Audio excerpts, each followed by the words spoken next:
ಪ್ರಜಾಕೀಯದ ವಿಚಾರಗಳನ್ನು ಸರಿಯಾಗಿ ಅರ್ಥ ಮಾಡ್ಕೊಳ್ದೇನೆ ನೀವು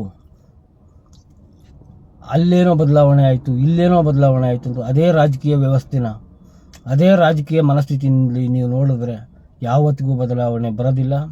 ಬದಲಾವಣೆ ಶುರು ಆಗಬೇಕಾಗಿರೋದು ಮತದಾರನಲ್ಲಿ. ಅವರು ಒತ್ತಿ ಹೇಳ್ತಾ ಇದ್ದಾರೆ, ಬದಲಾವಣೆ ಒಬ್ಬ ನಾಯಕನಿಂದ ಆಗಲ್ಲ, ಬದಲಾವಣೆ ಅನ್ನೋದು ಮತದಾರನಿಂದ ಬರಬೇಕು. ಮತದಾರನಲ್ಲಿ ಬದಲಾವಣೆ ಬಂದಾಗ ಮಾತ್ರ ಯಾವುದೇ ಒಂದು ಬದಲಾವಣೆ ಸಾಧ್ಯ ಅನ್ನೋದನ್ನು ಸ್ಪಷ್ಟವಾಗಿ ಹೇಳ್ತಾ ಇದ್ದಾರೆ. ನೀವು ಅದನ್ನು ಅರ್ಥ ಮಾಡ್ಕೊಳ್ಳೋದ್ರಲ್ಲಿ ವಿಫಲರಾಗ್ತಾ ಇದ್ದೀರಾ. ನೀವು ಪ್ರಜಾಕೀಯನ ಮತ್ತು ಉಪೇಂದ್ರ ಅವರ ಹೇಳುವಂಥ ವಿಚಾರವನ್ನು ಬೇರೆ ಯಾವುದೋ ಒಂದು ರಾಜಕೀಯ ಪಕ್ಷಕ್ಕೆ ಯಾವುದೋ ಒಂದು ಬೇರೆ ದಾರಿಗೆ ನೀವು ಎಳೆಯೋದಕ್ಕೆ ಪ್ರಯತ್ನ ಪಡ್ತಾ ಇದ್ದೀರಾ. ಯಾವುದೇ ಕಾರಣಕ್ಕೂ ಅವರು ರಾಜಕೀಯ ಮಾಡೋಕ್ಕೆ ಅವರು ಹೋಗಲ್ಲ. ಅವರು ದಾರಿಗೆ ಬಂದು ರೋಡಿಗೆ ಬಂದು ಪ್ರಚಾರಕ್ಕೆ ಮಾಡಲ್ಲ, ಸಭೆ ಸಮಾರಂಭ ಮಾಡಲ್ಲ. ಯಾಕೆ ಮಾಡಬೇಕು? ಜವಾಬ್ದಾರಿಯುತವಾದಂಥ ಮತದಾರರು ಮಾಡಬೇಕಾಗಿರೋ ಕೆಲಸನ ಒಬ್ಬ ನಾಯಕನಾಗಿ ಹೆಂಗೆ ಮಾಡೋಕ್ಕಾಗುತ್ತೆ? ಇದು ಯೋಚನೆ ಮಾಡಿ.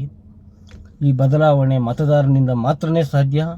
ಅಲ್ಲಿವರೆಗೂ ಈ ಬದಲಾವಣೆ ಆಗಲ್ಲ. ನೀವು ಎಲ್ಲಿವರೆಗೂ ಪ್ರಜಾಕೀಯನ ಉಪೇಂದ್ರ ಅವ್ರ ಪಕ್ಷ ಅಂತ ನೀವು ಅಂದ್ಕೊತೀರೋ ಅಲ್ಲಿವರೆಗೂ ಯಾವತ್ತೂ ನಿಮ್ಮ ಮನಸ್ಸಲ್ಲಿ ಅದು ಒಂದು ರಾಜಕೀಯ ಪಕ್ಷವಾಗಿ ಕಾಣುತ್ತೆ ಮತ್ತು ಒಂದು ರಾಜಕೀಯವಾಗಿ ನೋಡ್ತಾ ಇದ್ದೀರಾ.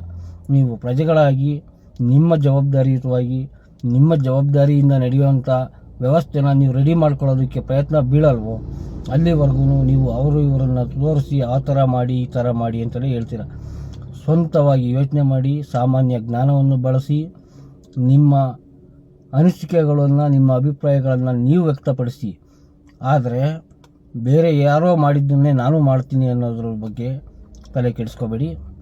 ನೀವು ಯಾವತ್ತೂ ಆಗದೇ ಇರುವಂಥ ಕೆಲಸ. ಪ್ರಜಾಕೀಯ ಬರಬೇಕು ಅಂತಂದರೆ ಮೊದಲು ಮತದಾರ ಬದಲಾಗಬೇಕು, ಮತದಾರ ಜವಾಬ್ದಾರಿ ತಗೋಬೇಕು. ಮತದಾರನ ಜವಾಬ್ದಾರಿಯಿಂದನ ಎಲ್ಲವೂ ನಡೆಯಬೇಕು. ಕೊಡುವಂಥ ರಾಜಕಾರಣಿಗಳು ಕೊಡುವಂಥ ಆಶ್ವಾಸನೆಗಳು, ಅದಕ್ಕೆ ಹಣ ಎಲ್ಲಿಂದ ತರ್ತಾರೆ? ಆ ಹಣ ಮತ್ತೆ ನಮ್ಮಿಂದಲೇ ವಸೂಲಿ ಮಾಡ್ತಾರೆ. ಅವ್ರು ಕೊಡೋ ಫ್ರೀ ಬೀಸ್ಗಳು, ಅವ್ರು ಹೇಳೋವಂಥ ಅಧಿಕಾರ ಪಡೆಯೋದಕ್ಕೆ ಕೊಡುವಂಥ ಆಶ್ವಾಸನೆಗಳನ್ನು ನಂಬಿ ನಾವು ಮತ್ತೆ ಎಷ್ಟು ಬಾರಿ ಮೂರ್ಖರಾಗಬೇಕು?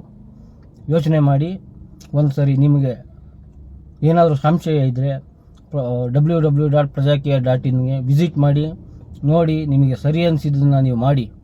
ಪದೇ ನೀವು ಯಾವುದೇ ಕಾರಣಕ್ಕೂ ಬೇರೆ ರಾಜಕೀಯ ಪಕ್ಷಕ್ಕೆ ಪ್ರಜಾಕೀಯ ಪಕ್ಷನ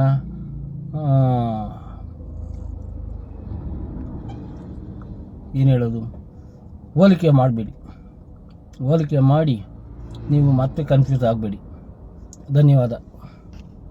ಪ್ರಜೆಗಳಿಂದ ಪ್ರಜಾಕೀಯ, ಪ್ರಜೆಗಳಿಗಾಗಿ ಪ್ರಜಾಕೀಯ, ಪ್ರಜೆಗಳಿಗೋಸ್ಕರ ಪ್ರಜಾಕೀಯ, ಮಟ್ಟ ಹಾಕಲು ರಾಜಕೀಯ. ನಮ್ಮಿಂದ ನಮಗ